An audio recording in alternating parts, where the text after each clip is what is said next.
Salam hangat sahabat Motivator. Masih terasa di hati kita nuansa Idul Adha yang baru saja kita lalui. Berbagai makna dan pesan tersirat dalam batin kita, namun ada yang perlu kita ingat terkait pesan dalam sejarah di balik Hari Raya Idul Adha, yakni kisah Nabi Ibrahim, di mana beliau telah dikaruniai anak yang ditunggu-tunggunya selama puluhan tahun yang bernama Ismail.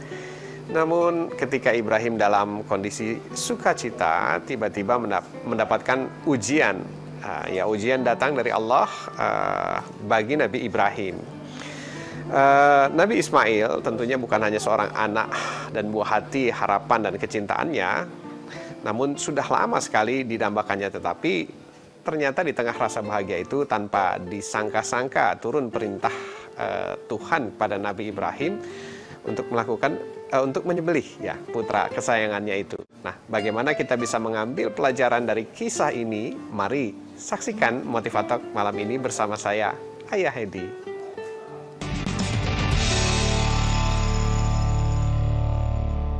Halo, apa kabar sahabat Motivator? Senang sekali Motivator hadir kembali menemani Anda malam ini guna menyajikan perbincangan santai yang tentunya penuh inspirasi serta motivasi bagi hidup Anda. Bersama saya, Mary Putrian. Dalam kesempatan ini kita akan membahas satu pertanyaan yang tentunya menggugah kita melalui tema malam ini, yaitu peran Nabi Ibrahim dalam kajian parenting. Tak lupa juga kami akan mengundang Anda untuk berpartisipasi dengan menghubungi kami di nomor 021 392 2121. Dan juga jika Anda sahabat Motivator mau bertanya lebih dalam lagi, tentunya Anda bisa langsung saja sampaikan melalui email ataupun Facebook kami di motivatalksindotv@yahoo.co.id. Jangan lupa juga sahabat Motivator, Anda juga bisa memfollow Twitter kami di @motivator. Untuk menjawab tema kita malam hari ini, langsung saja saya sudah ditemani oleh seorang motivator kita, yaitu Ayah Edi, seorang praktisi anak. Kita langsung akan berbincang-bincang dengan Ayah Edi. Ayah Edi, apa kabar? Baik sekali, Baik ya, senang sekali pastinya. Ayah Edi, kalau kita berbincang tentang apa sih pendapat Ayah nih ya, cara Nabi Ibrahim itu mendidik anaknya hingga memiliki kesabaran tentunya juga dan ketaatan yang sempurna pada Tuhan, pada penciptanya. Ujian banget kan buat manusia tuh Ayah kan, tentunya untuk bagaimana caranya memilih anak dan Tuhannya. Iya. Kalau saya perhatikan begini ya, bahwa Tuhan itu mengabulkan hampir apa yang kita inginkan, hampir semua dari apa yang kita inginkan. Tapi kenapa orang bilang bahwa kok doa-doa saya banyak yang dikabul atau keinginan saya banyak yang dikabul? Ya, saya bertanya pada ahlinya, katanya bahwa sebenarnya Tuhan itu mengabulkan doa kita yang kita yakini. Gitu. Jadi tergantung keyakinan kita. Keyakinan kita pada saat berdoa nih. Ya, kalau ditanya tadi kenapa Nabi Ismail begitu luar biasa ya pada usianya yang masih belia? Menurut sejarah, dan saya percaya bahwa ini berawal dari orang tua juga, karena ada pepatah mengatakan buah tidak jauh dari jatuh dari pohonnya. Kira-kira seperti itu. Jadi kalau pohonnya ya begini, ya kira-kira buahnya bentuknya begini, jatuhnya gitu ya. Kira-kira seperti itu. Nah, yang pertama adalah kalau kita sekarang mengenal dunia parenting itu mengenal bahwa prenatal ya. Jadi persiapan anak mulai dari sebelum kelahiran ya. Ada zaman sekarang itu orang memperdengarkan musik, kemudian ada yang membacakan Al-Quran, ada yang mendoakan. Nah, saya yakin bahwa beliau melakukan hal-hal baik mungkin di persiapan itu, di prenatalnya. Jadi sehingga pada saat janin di kandungannya ini ada gitu, di kandungan istrinya, proses edukasi ketuhanan mungkin sudah dimulai. Jadi mulainya itu lebih awal sebelum kelahiran. Seperti itu. Nah, kemudian kalau kita lihat Nabi Ibrahim sendiri seorang nabi yang ya kalau kita katakan nabi ya selalu dekat sama Tuhan, kemudian sering berdoa dan ini adalah putra yang diharapkannya dinanti setelah puluhan tahun. Ya, puluhan tahun. Ya, tentu saja mungkin banyak berdialog pada Tuhan, semoga anak ini nanti lahir juga akan mewarisi sifat-sifat yang dimiliki oleh ayahnya, begitu kira-kira seperti itu. Jadi kalau ditanya seperti itu, saya sangat yakin bahwa ini dimulai dari pranatal. Nah, kemudian dilanjutkan setelah kelahiran sampai menjelang anaknya dewasa. seperti itu. Iya benar sekali, mungkin itu juga pernah juga ya pada saat mengambil kan pasti seperti itu, Iya. gitu, mendengarkan musik klasik, Iya. katanya supaya anak Iya. atau mendengarkan doa-doa, berbicara dari hati, katanya kan seperti itu kan ya. Iya. Kita berbicara dari hati seorang ibu kepada janinnya dan juga Iya. ayah pun juga seperti itu gitu. Iya. Berbicara. Nah, jadi kenapa sampai ada pepatah buah Buah tidak tidak jauh jatuh dari pohonnya. Ya. Karena begini, seandainya misalnya kita adalah seorang yang hobi atau habitnya berdoa, maka otomatis pada saat istri kita hamil, kemudian atau sang istri hamil, maka habit berdoa yang akan sering dimunculkan. Tapi manakala ada habit-habit buruk yang dibawa oleh orang tuanya, tentunya pada saat hamil dia lupa bahwa dia sedang hamil. Habit buruk tuh seperti apa nih Ayah? Maksudnya habit buruk seperti apa yang akhirnya terbawa?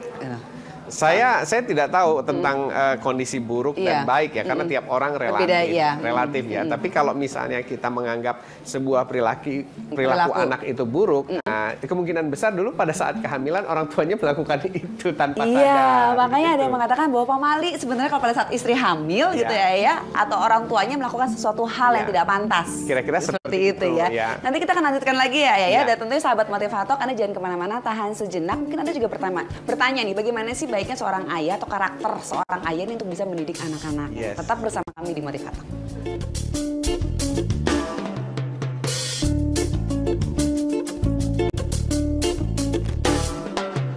Memastikan atau memotivasi suaminya untuk bisa memiliki karakter yang baik dalam mendidik anak. Nah, menurut ayah, Edi, nah karakter ayah gitu untuk mendidik anaknya itu apa saja sih? Yang pertama kalau kita kaitkan dengan Nabi Ibrahim Iya. ya, Nabi Ibrahim. Jadi beliau itu seorang nabi. Jadi zaman dulu itu kalau seorang nabi, nabinya itu tahu, masyarakatnya juga tahu, istrinya juga tahu bahwa beliau seorang nabi. Nah, pada saat beliau menjadi seorang nabi, sebenarnya kalau saya lihat di film-film sejarahnya bahwa nabi itu sendiri manusia biasa yang juga mengalami godaan-godaan. Jadi ya beliau harus memberikan dirinya contoh dan teladan, terutama bagi keluarganya. Itu yang paling berat buat seorang nabi. Nah, kemudian kalau kita pelajari dari Nabi Ibrahim itu kan bisa berkomunikasi langsung dengan Tuhan, iya. bisa bertemu langsung dengan Tuhan, Dekat dengan bisa Tuhan, ya. dialog langsung dengan Tuhan. Tapi kalau kita perhatikan, beliau tidak dengan kondisi itu tidak menjadi arogan, ya, tidak menjadi superior, kemudian juga tidak menjadi otoriter. Ya, ini terlihat pada saat beliau mendapatkan wahyu. Nah, wahyu itu kebetulan datangnya via mimpi. Ya, mimpi waktu itu Nabi Ibrahim dimimpikan menyembelih putranya. Nah, sebenarnya seorang Nabi Ibrahim kalau kita lihat pada zamannya adalah hampir seperti raja ya. Beliau punya ternak aja sampai ribuan jumlahnya gitu. Kalau korban pun ribuan gitu. Sangat dihormati. Sebenarnya ya beliau bisa melakukan apa saja gitu. Kalau bahasa anak sekarang gue gitu loh. Gue gitu loh. Tapi kalau kita perhatikan Nabi Ibrahim melalui yang dipaparkan dalam ayat suci kan di sana dijelaskan bahwa Nabi Ibrahim tidak melakukan itu. Nabi Ibrahim justru mencontohkan seorang ayah yang demokratis. Padahal perintahnya langsung dari Tuhan loh. Langsung dari Tuhan bahwa begini melalui mimpi. Nah, tapi apa yang dilakukan beliau adalah memanggil putranya. Ismail putraku, tadi malam aku bermimpi begini. Nah, yang menarik di situ adalah kalimat yang perlu kita garis bawahi. Bagaimana sih menurut pendapatmu? Oh, bertanya gitu ya. Jadi mengembalikan lagi, mengajak diskusi anaknya. Iya, persis. Bagaimana menurut pendapat? Jadi dia mengorangkan, memanusiakan Ismail yang masih kecil gitu, tanpa merasa bahwa dirinya superior. Gue nabi loh, gitu. Gue ayah, jadi gue bisa ngatur semuanya loh, gitu. Enggak gitu ya? Iya, kita bandingkan itu dengan kekinian konteksnya, misalnya dalam pemilihan sekolah. Benar, pergi ekstrakurikuler, les di luar sekolah. Emang kan emang kan kadang ada orang tuh yang harusnya ini gitu. Iya, nggak kerasa tuh. Masa kamu kalah masih ini begini nih. Nah, mari kita kembali ke konteks Nabi Ibrahim. Memang beliau konteksnya pada zamannya. Nah, kalau zaman sekarang kira-kira kayak gitu deh. Iya, kadang-kadang ada orang tua kan seperti ini mungkin aja contohnya nih. Mungkin ini Anda mengalami, kalau saya juga mengalaminya. Misalnya anak saya harus belajar musik. Ternyata dia nggak suka musik. 2 bulan dia jalan, akhirnya dia ngomong, ayah, aku nggak suka musik. Iya. Nah, gitu. Tuh. Itu kan jadi kesannya mungkin suatu paksaan. Jadi kan Yang menarik adalah kadang-kadang ngotot-ngototan gini, piano itu penting. buat siapa? Buat siapa penting? Itu bisa dikatakan seperti obsesi ayahnya dong. Kira-kira kayak begitu, termasuk saya. Oh, gitu. Iya, saya tuh pengen dulu belajar piano. Iya. Sampai saya punya obsesi, akhirnya anak saya arahkan ke piano, saya belikan piano, tapi nyatanya nggak suka. Tapi karena saya udah belajar parenting, saya ingat pesan Nabi Ibrahim, dialog sama anak. Jadi memang baiknya adalah kita bagaimana memanusiakan anak kita, Kira-kira itu menghadirkan itu. dia dalam pembicaraan kita, dalam melibatkan. Iya. Gitu ya, biar anak itu pun juga tahu bahwa dia bisa berpendapat dari kecil. Persis. Di samping berpendapat, pada akhirnya si anak itu belajar tentang mengambil keputusan, decision making. Iya, benar. Untuk dirinya dia dan bertanggung jawab itu akan seperti itu, Mas? Persis. Jadi pada saat proses yang sangat berat itu dilakukan, jadi ayahnya tidak sendirian bahwa itu direstui langsung oleh anaknya begitu. Iya, sahabat Motivator, kembali lagi di Motivator. Kami juga masih menunggu Twitter Anda, email Anda, dan juga telepon Anda yang ingin langsung berbincang dengan ayah. Nah, pertanyaan saya selanjutnya nih, ayah, mungkin juga nih keluarga juga ingin tahu seberapa penting sih sebenarnya ayah tuh, peran seorang ayah gitu ya dalam mendidik anak-anaknya, mungkin dalam gambaran Islam. Iya.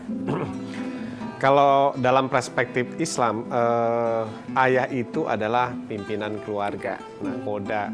Jadi kalau nakoda itu segala keputusan itu mayoritas ya ada di ayah. Cuma kalau kita lihat dalam sistem kemiliteran, nakoda itu dalam mengambil keputusan juga tidak sendirian. Misalnya dalam angkatan laut dia punya SO. SO itu adalah asisten yang meyakinkan bahwa keputusan itu tepat. Kira-kira begitu. Nah kalau SO nggak setuju, itu keputusan nggak bisa diambil. Misalnya tembak, SO bilang diam aja, jangan gitu, nggak bisa. Jadi sebenarnya dalam kondisi militer pun masih ada demokrasi di dalamnya, apalagi dalam kondisi keluarga seperti itu. Jadi dalam pola pendidikan saya sih mengalami dan melihat banyak contoh bahwa yang jauh lebih baik itu adalah yang arahnya demokratis.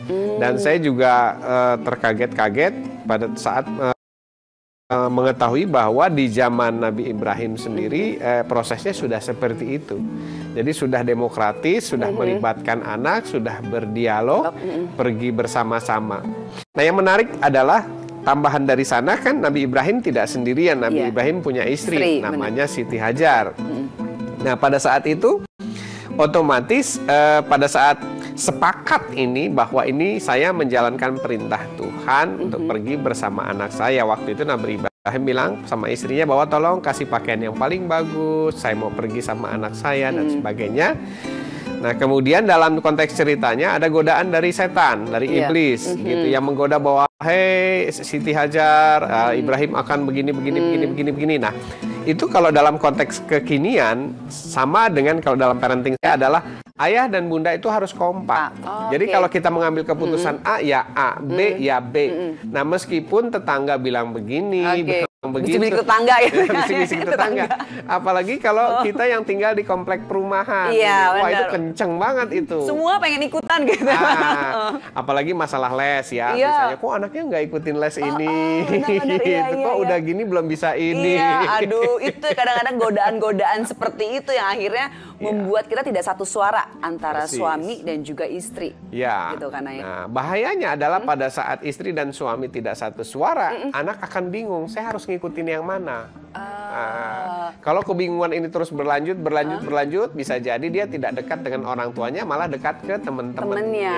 Atau bisa jadi akhirnya dia memilih orang tua mana yang menyenangkan buat dia. Kira-kira dan menguntungkan buat dia. Menguntungkan. Ayah ini ada email ya, kita mau baca email dulu dari Gisela di Jakarta. Salam hangat Motivator, saya mau tanya.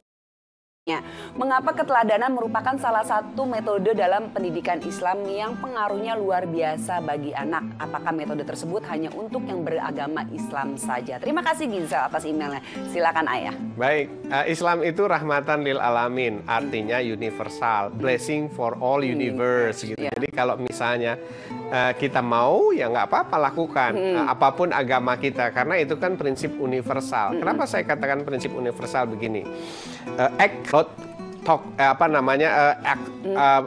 Teladan itu lebih kuat daripada kita bicara. Nah, kalau kita perhatikan baik-baik, banyak orang tua yang berteriak-teriak pada anaknya. Iya. Jangan begini, jangan Tidak begitu, boleh begitu. tidak boleh begini. Tapi anaknya justru melakukan kebalikannya. Iya. Nah, itu kenapa? Karena ternyata dia lihat ibu melakukan itu. Nonton TV jangan lama-lama ya. Ibunya nonton sinetron terus. Bersambung setiap hari. Kira-kira seperti itu. Jadi konteks pertanyaan tadi adalah kenapa teladan itu penting dan apakah ini berlaku untuk semuanya?